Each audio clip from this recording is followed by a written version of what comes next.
성도 여러분 반갑습니다. 이렇게 하나님께서 허락하신 귀한 자리에 여러분과 함께하게 되어 감사하고 감회가 새롭습니다. 원래는 성도 여러분들과 얼굴과 얼굴을 맞대어 강의를 해야지만 코로나의 재확산으로 인해 그러하지 못하는 것이 참 안타깝고 마음 한편이 편치 않은 것이 사실입니다.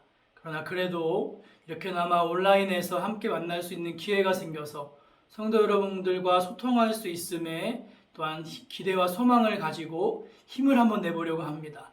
함께 하시는 여러분들도 동일한 마음이시라 생각됩니다. 그럼 이제 한번 내면으로의 여행 강의를 시작해 보도록 하겠습니다. 성도 여러분, 타이타닉이라는 영화를 보신 적이 있으신지요? 제임스 카메룬 감독이 만든 영화로 거의 지금으로부터 거의 24년 전인 1998년에 개봉하여 참 흥행을 많이 거둔 영화입니다. 많은 분들이 이 영화를 보셨을 텐데요. 이 영화는 그 당시 세상에서 가장 거대하고 호화로운 여객선인 타이타닉이 빙하에 침몰하는 그 재난을 당한 실제 사건을 다룬 영화입니다. 저는 한 번 본 영화는 정말 마음에 들지 않는 이상 다시 잘 보지 않는데 저는 이 영화를 처음 보고 이어서 3번이나 영화를 다시 봤습니다. 그리고 TV에서 재방영을 해줄 때가 많아서 군데군데 지나가면서 본 것만 해도 아마 한 10번은 넘게 본 것 같습니다. 그런데 그렇게 많이 영화를 봐도 그때마다 참 감동적이었습니다. 그리고 보면 볼수록 정말 너무 많은 메시지가 영화 안에 숨겨져 있음을 보게 되었습니다. 이 영화를 보고 난 후 느낀 감동이라면 많은 분들이 공감하실 텐데 사랑의 의미에 대해서 많은 것을 생각하게 한 영화였을 겁니다. 사랑에는 천민의 3등칸과 귀족의 1등칸과 같은 등급이 없습니다. 신분도 위치도 초월하는 것이 바로 사랑이죠.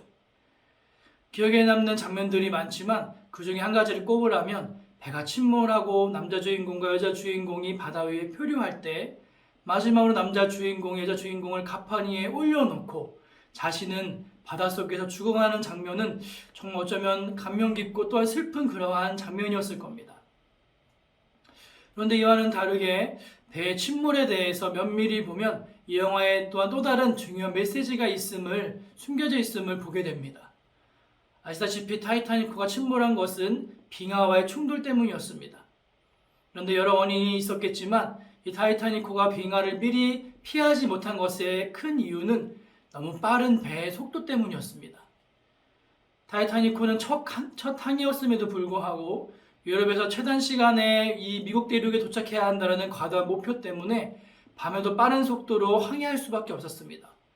그러니 달빛도 없는 칠흑 같은 밤에 빠른 속도로 항해하니까 앞에 있는 빙하를 확인하는 것에 장애가 생겼고 그렇게 큰 빙하와 배가 부딪힘으로 이러한 큰 재난이 생기게 된 것입니다.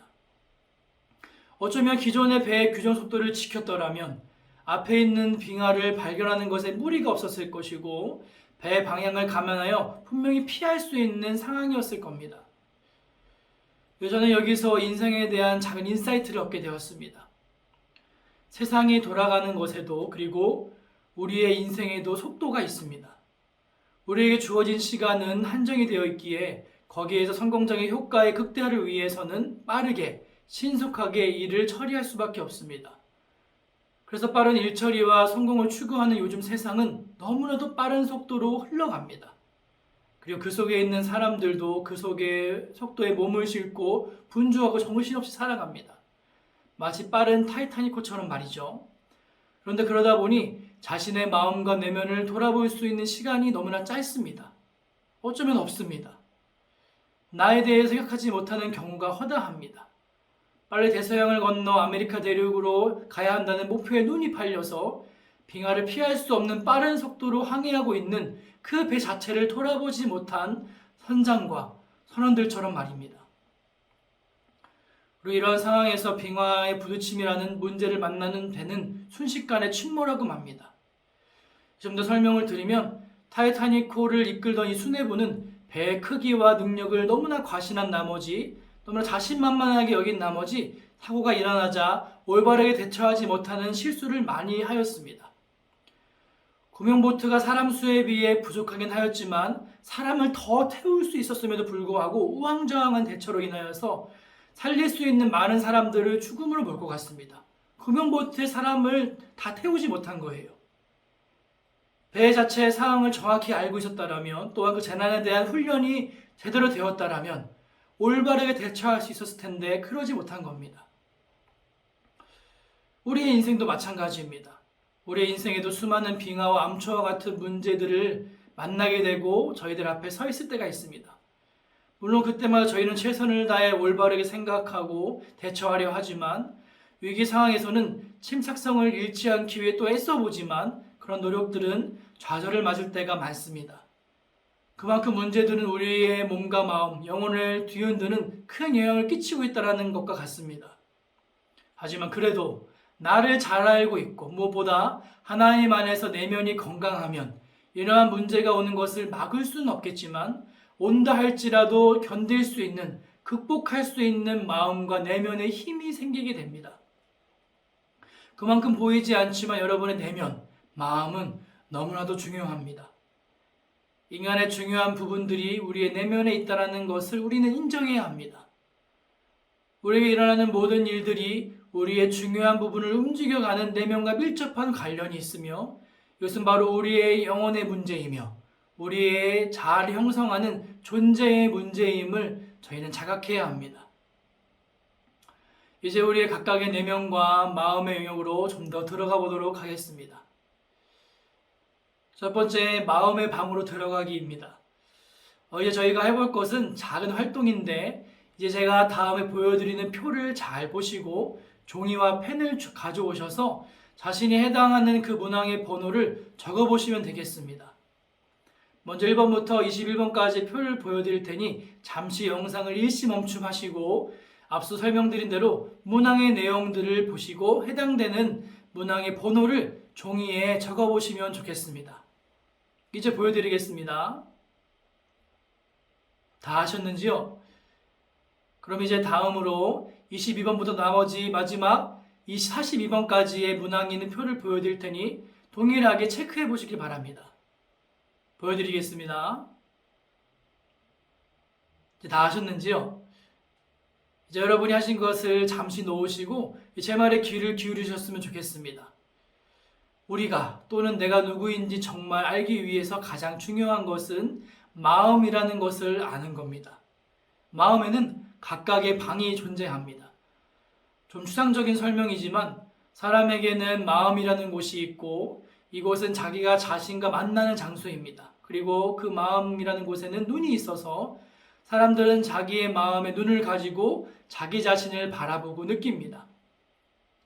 여기서 자기의 마음에 눈을 가지고 자기 자신을 바라보는 것에서 자아상이라는 개념이 발생합니다. 이 자아상이라는 것이 무엇이냐면 자기 스스로 자신을 바라볼 때 느끼는 자기에 대한 메시지 또한 이미지입니다. 좀 더 구체적으로 설명을 드리면 이것은 저와 여러분이 육체적인 눈으로 사물을 보는 것과 비슷한 이치입니다. 우리가 사물을 볼 때에 먼저는 눈에 사물에 대한 빛이 들어옵니다. 그리고 그 빛은 각막과 홍채와 동공과 수정체를 만나면서 일정하게 굴절됩니다. 그리고 수정체를 통과한 빛은 이제 망막에 도달합니다. 그리고 이제 망막에 도달한 이 사물의 빛은 망막에 상이 맺히게 되는데 이것을 망막상이라고 부릅니다. 이 망막에 맺힌 상은 위와 아래가 뒤집어진 그런 모양을 하고 있습니다. 그리고 이 망막상은 이제 시세포의 상당 부분을 자극시켜서 빛의 자극을 신호로 변화시키게 되고 그것이 내로 가서 하나의 화상, 즉 사물의 상으로 보여지게 되는 겁니다. 이것을 내면의 자아상과 연결시키면 나 자신에 대한 어떠한 사실적인 모습이 있습니다. 내 모습 말입니다. 그리고 내 마음의 눈으로 그러한 모습을 봅니다. 그리고 그 눈은 여러 과정을 거쳐 하나의 상을 만들어냅니다. 이것이 내 자신을 보는 그 상인 자아상인 겁니다. 그런데 흥미로운 것은 우리가 정상적인 유체의 눈으로 사물을 볼 때는 사물의 본질과 내가 인식하는 그 사물의 모습이 동일합니다. 같습니다. 하지만 자아상의 경우는 다릅니다. 나의 모습이 사실적인 어떤 모습이라 하여도 내가 느끼는 것과 판단하는 것은 그와 다를 수 있습니다. 앞서 사물의 빛이 각각 여러 기관들을 거쳐 굴절되는 것처럼 내가 내 자신을 볼 때 여러 가지 기준과 과정들로 인하여서 다르게 내 자신을 보게 되는 것입니다. 그래서 자아상은 나의 본래의 모습과 다르게 느껴질 수 있습니다. 나의 판단의 여하에 따라서 말이죠. 어쩌면 나는 내 자신의 모습을 보면서 긍정적으로 생각할 수도 아니면 반대로 부정적으로도 생각할 수 있습니다. 방금 전 표에 적힌 문항들을 보고 표시를 하셨습니다. 첫 번째 표를 보시고 적힌 문항 번호가 많으신 분은 부정적인 자아상을 가지신 분이고, 두 번째 표를 보시고 적은 문항 번호가 많으신 분은 긍정적인 자아상을 가지신 분입니다. 이 문항들이 제시하는 상황을 통해서 내 자신이 나를 어떻게 보고 있는 것인가에 대한 자아상의 성격을 판단해 본 겁니다. 이를 통해 알 수 있는 것은 우리의 마음속에서는 이러한 생각들이 시시각각 오고 간다는 겁니다. 특별히 나 자신에 대해서 내가 판단하며 나는 가치 있는 사람이다, 또한 무가치한 사람이다, 나는 몇 살 긍정적이다, 부정적이다, 또 나는 우울하다, 그렇지 않다, 그렇게 등등 이렇게 나 자신 스스로를 매 순간 그렇게 바라보고 있다는 겁니다. 이렇게 자기 자신을 바라보는 눈인 자아상이라는 것은 너무나도 중요합니다.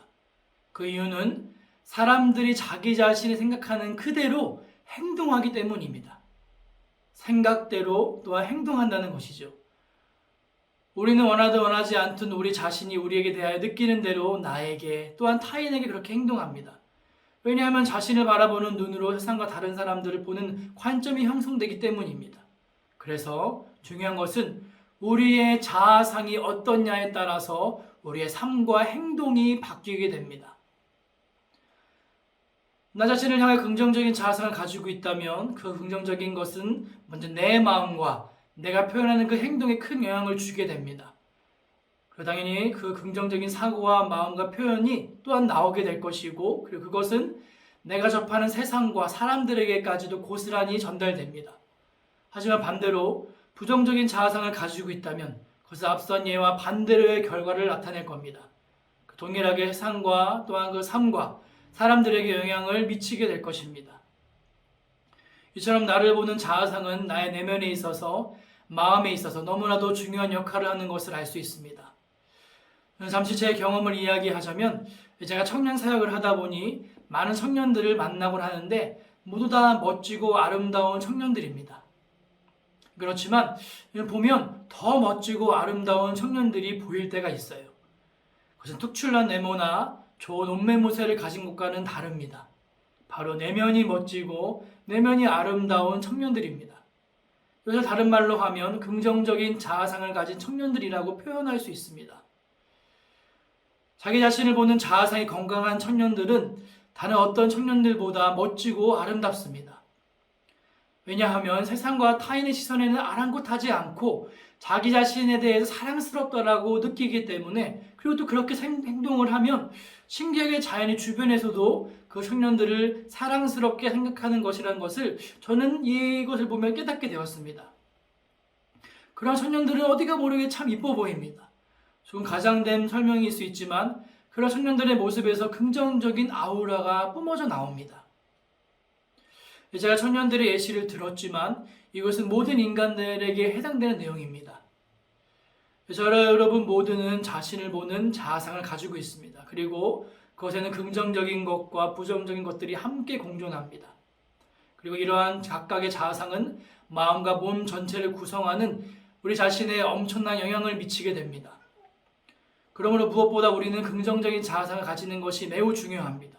그런데 이러한 긍정적인 자아상을 가지는 것보다 더 중요한 것이 있다면 왜 나에게 이러한 부정적인 자아상이 생기게 되었는가에 대한 질문을 먼저 가지고 그러한 내면으로 깊이 들어가야 합니다. 긍정적인 자아상도 중요하지만 부정적인 자아상에 좀 주목할 필요가 있는 것입니다. 즉 우리는 먼저 우리의 부정적인 자아상을 가지게 된 원인과 그것을 해결하는 그 해결점이 필요하다는 것입니다. 이제 다음번 강의에서는 이러한 부정적인 자아상의 형성의 원인들을 또 요인들을 다루려고 합니다. 그런데 다음 강의 전까지 제가 여러분들에게 부탁드리고 싶은 해 주셨으면 하는 것이 있는데요. 과제라면 과제인데 아까 여러분들이 체크하신 그 문항들을 다시 한번 보시면서 내가 왜 이러한 자아상을 가지고 있는지 생각해 보시는 시간을 가졌으면 좋겠습니다. 특별히 부정적인 자아상에 대해 체크한 부분에 더 주의를 기울이셔서 이러한 자아상이 갖게 된 배경과 이유에 대해서 한번 생각해 보셨으면 좋겠습니다. 내가 왜 이러한 부정적인 자아상을 가지게 되었지? 그런 사건들이 있었나? 그한 이유가 있었나? 한번 곰곰이 돌아보는 그런 시간을 가지셨으면 좋겠습니다. 그러면 다음번 강의에서 그렇게 부정적인 자아상에 대해 다뤄보도록 하겠습니다. 다음 강의 때까지 주 안에서 평안하시길 소망하며 첫 번째 강의를 이렇게 마치겠습니다. 감사합니다.